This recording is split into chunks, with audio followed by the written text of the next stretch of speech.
It's her, the escaped memory hunter. Okay.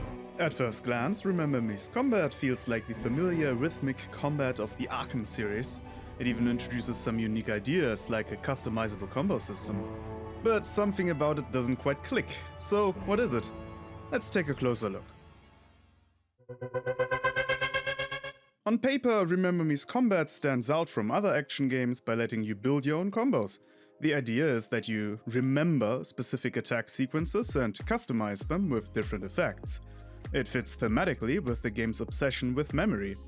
Creating your own combos sounds really cool, but I promise you, what you imagine under that premise is better than what the game actually does. Every combo follows a rigid structure, just pressing X and Y in a predetermined slot. There's no experimentation, no dynamic adjustments, just plugging in the special effects into preset attack chains. You're not as much designing creative combos as you are just filling in the blanks. Unlike other games, Remember Me doesn't let you smoothly transition between the combos. If you start a new one before finishing the previous, the system just drops the old one. There's no flow, just dead space between attacks. It gets worse when switching targets. If you're mid-combo and turn to a new enemy, the game resets your sequence instead of continuing from where you left off. Instead of feeling like a seamless combat experience, every encounter feels like a start-stop mess where the mechanics are actively fighting against your momentum. This isn't a broken system, it functions as intended, but it never feels good to use, and that's a core failure of game design. The combat devolves into repeating the same button inputs over and over again, because even if you slot in different effects into your combo, you still have to press the same inputs. This repetitiveness is difficult to overlook. I have talked about the simplification of Arkham combat in my Arkham Blackgate video, and pretty much all my talking points apply here as well. If you have a simple combat system, you need some things that make it more interesting. The Arkham games utilize the gadgets to do that. Remember Me has special abilities, but they don't fully serve that role. Let's look at why that is. Throughout the game, you'll unlock special abilities that come with a cooldown and require energy to use. These abilities range from entering free-flow mode to even turning certain enemy types against each other. Let's take a quick look at how one ability unfortunately falls short. During this boss fight, the game encourages you to use the free-flow mode ability to land some hits. However, the result is this. I simply pressed X repeatedly, and that was it. No strategy, no skill, not even a variety of animations, just the same attack looping over and over. Against multiple enemies, this isn't a huge issue, since you have to move between foes and dodge incoming attacks, but for bosses, this system falls apart. And even at the climax of the game, the final boss, it just looks like this. A simple fix?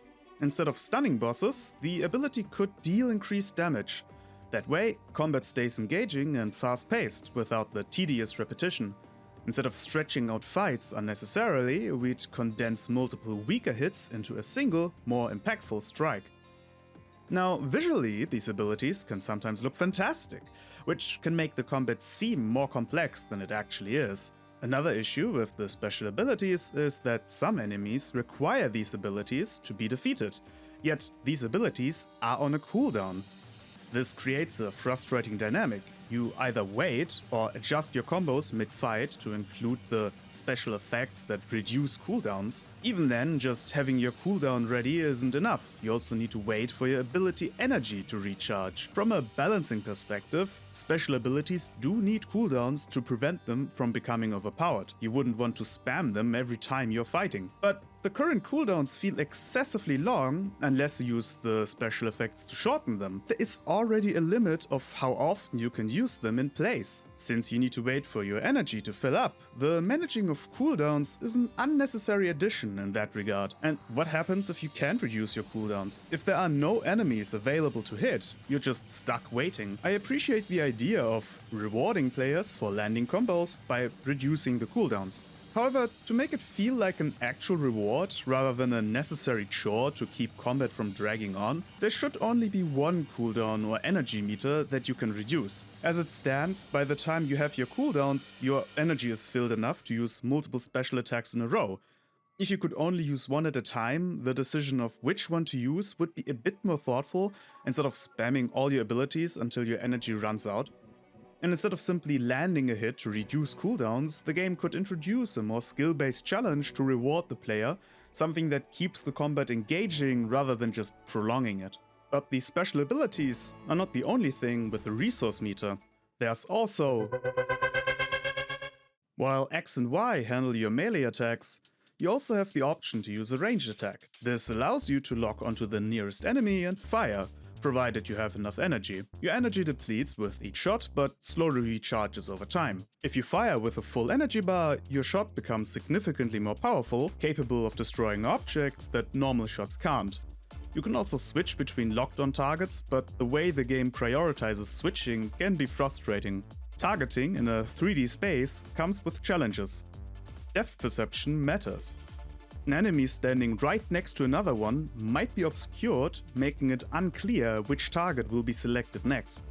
Ideally, the system should prioritize enemies that look to be closest to your current target on screen, allowing players to maintain control over their engagements.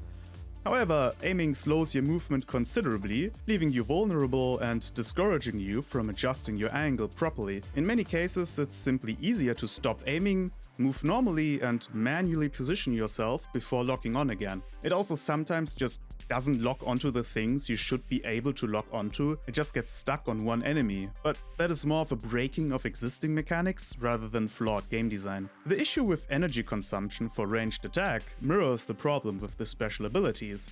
If you can use other attacks while waiting for cooldown or energy recharge, you still have control over the fight. But when the game forces you to rely on one ability you don't currently have the resources to use, your only option is to wait. This becomes a real issue when facing enemy types or bosses that are immune to melee attacks. In these encounters, you must use ranged attacks, sometimes requiring a fully charged shot to deal damage.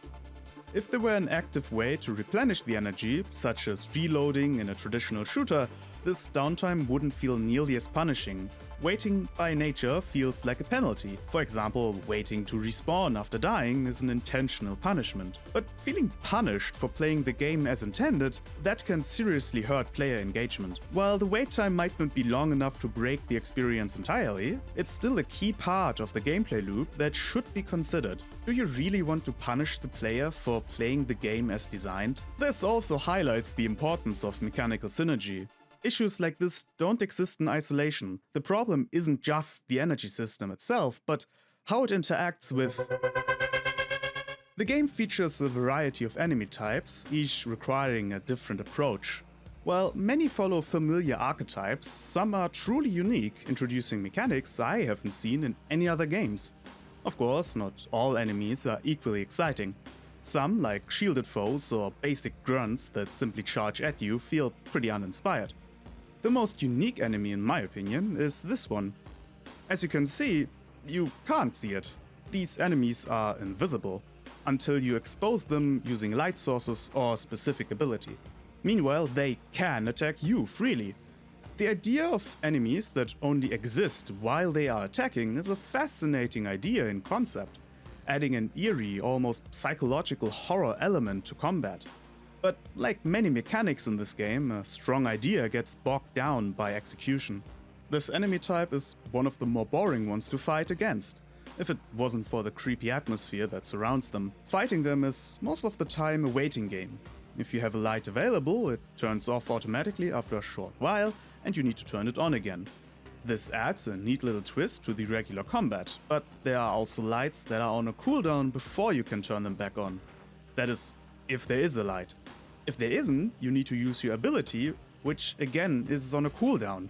And because this ability only stuns them for a short time, not forever, you will not be able to defeat all of them before they regain their ability to disappear, and you have to use your stun ability yet again. These enemies are among the most boring to fight, but the most annoying, that title goes to these guys.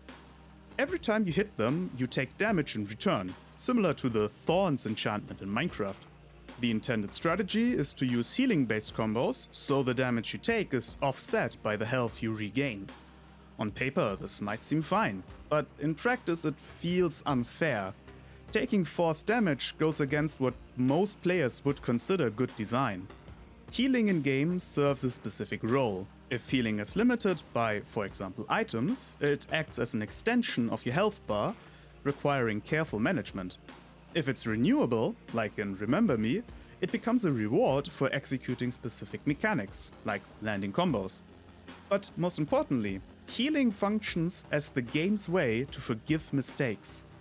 When a player takes damage, healing allows them to recover and move forward. This enemy type completely flips that dynamic. Healing is no longer a reward, it's a requirement just to break even. That's a risky design choice, and in this case I don't think it pays off. It seems like these enemies were designed to counteract the issue of combat being too easy due to excessive healing. However, forcing damage onto the player isn't the right solution. A much better alternative? Simply make it so these enemies don't grant healing when hit. Mechanically, this would achieve nearly the same result. Players couldn't mindlessly heal to full health, but psychologically it would feel far less punishing. Players would notice that their healing combos weren't working and naturally adjust their strategy.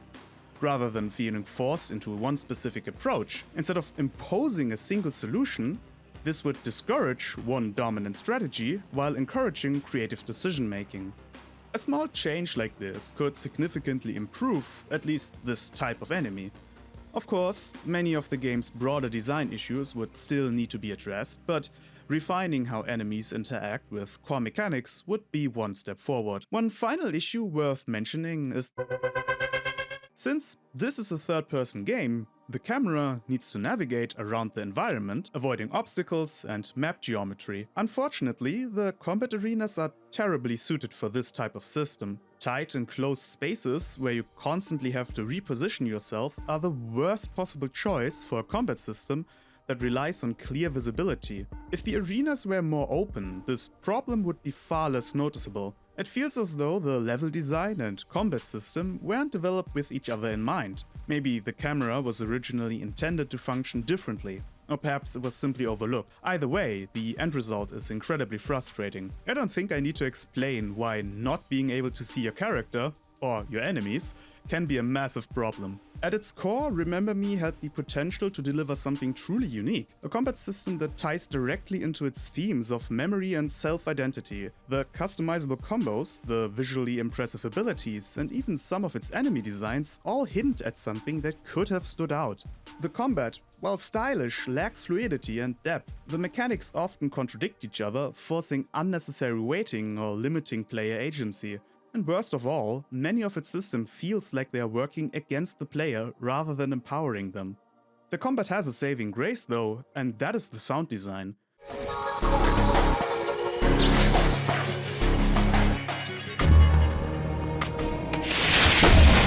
I may cover that in a separate video, so if you don't want to miss that, make sure you're subscribed. With that, thank you very much for watching.